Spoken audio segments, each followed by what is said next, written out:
कि आज mother's day है तो हमें ऐसा क्या मातृत्व के माध्यम से अपने बच्चों को कौन सा मूल्य देना चाहिए और इसका क्या महत्व है हमारी जिंदगी में।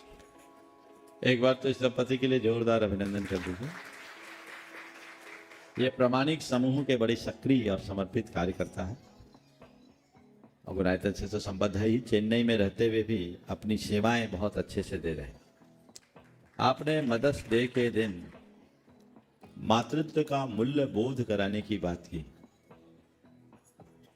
पूरा दिन निकलने के बाद लोगों को अभी पता लग, हमारा ध्यान खींच रहे हैं कि आज मदर्स डे।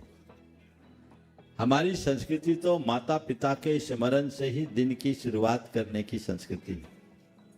हम उस संस्कृति में पले बढ़े लोग हैं जिसमें हमें सिखाया जाता है मातृदेवो भव, पितृदेवो भव, अतिथि देवो भव।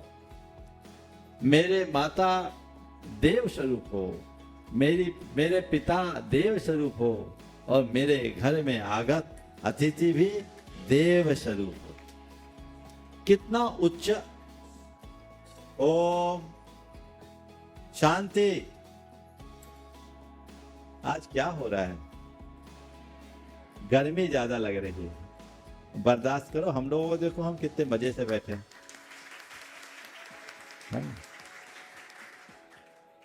हमारी बात सुनोगे तो शीतलता आएगी और आजू बाजू वालों की बात सुनोगे तो गर्मी चढ़ जाएगी। समझ गए? इसलिए तय कर लो हमें क्या करना है। बात मातृत्व के मूल्य की। आज के प्रसंग में एक पौराणिक प्रसंग सुनाना चाहूंगा।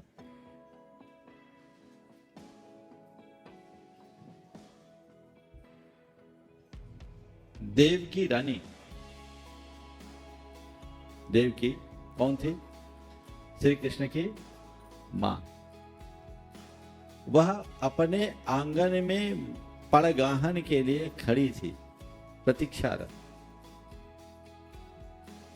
कि कोई मुनिराज आए, मैं उन्हें आहार देकर अपना जीवन कृतार्थ कर सकूं।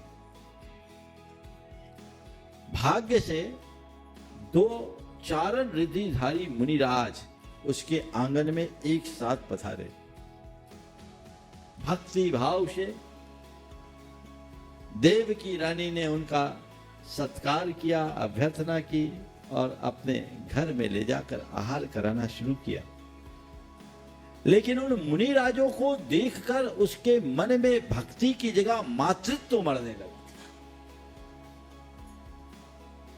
फिर वे अपने आप को यथासंभव मसोसते हुए उसने जैसे तैसे आहार कराया और मुनिराज जिधर से आए उधर चले गए। थोड़ा समय बीता और फिर वही के वही दो मुनिराज आ गए।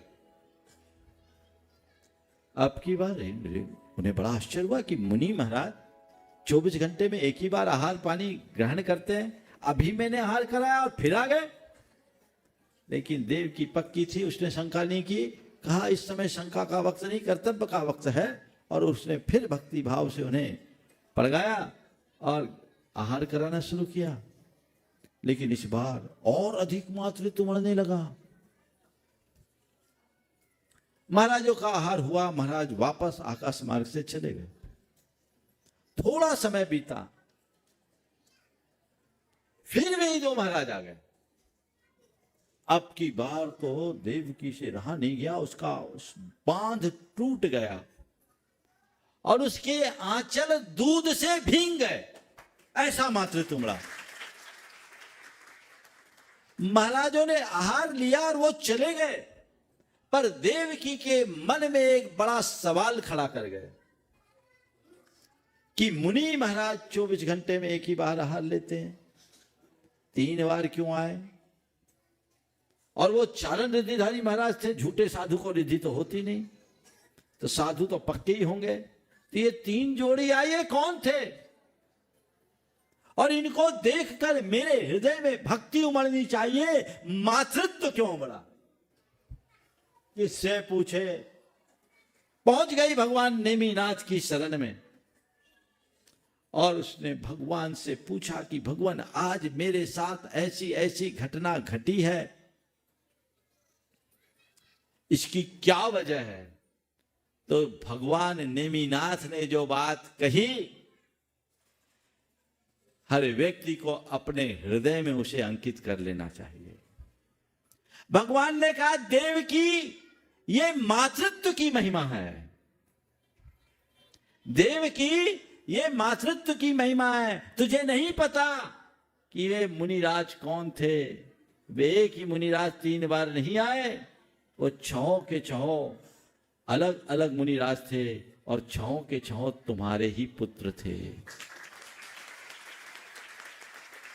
क्योंकि कंस ने जब जब देवकी गर्भवती हुई उन्हें अपने यहां रखा और ये तय कर लिया था कि 7वां पुत्र मुझे मारेगा तो मैं इसका कोई पुत्र ही नहीं बचने दूंगा। तो कंस के प्रकोप से बचने के लिए देवकी ने जब जब संतान को जन्म दिया, उनके पास मृत पुत्र रख दिया गया और उन्हें गुप्त रूप से वहां से विदिशा शिफ्ट किया गया, भद्दलपुर विदिशा। वहां उनका लालन पालन हुआ और ये 6 के 6 वहां बड़े हुए और बड़े होने पर इनको वैराग्य हो गया। वैराग्य होने पर मुनि बने, पर न उन्होंने तुम्हें देखा न तुमने उन्हें देखा। आज आहार के निमित्त पहली बार देखा तो मातृत्व उमड़ पड़ा। बस ये है मां, ये है मां की ममता, जो 25 साल बाद भी अपनी संतान का मुंह देखती है तो उमड़ पड़ती है। काश आज के इन संतानों के अंदर ये भाव जगे तो जीवन की दिशा और दशा सब कुछ बदल जाए। ये भाव होना चाहिए। बहुत बुरी स्थिति है जो मां 9 माह अपने बच्चे को पेट में रखती है, आज वही बच्चा जन्म देने के बाद उस मां को अपने फ्लैट में रखने को तैयार नहीं। जिसने तुम्हें पेट में रखा उसे तुम्हारे पास फ्लैट में रखने की जगह नहीं। ये कैसे विडंबना है।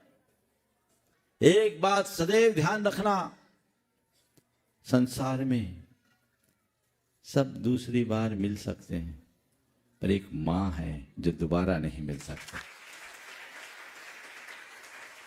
इसलिए मां की महिमा को जानिए, मातृत्व को पहचानिए और जीवन को आगे बढ़ाइए।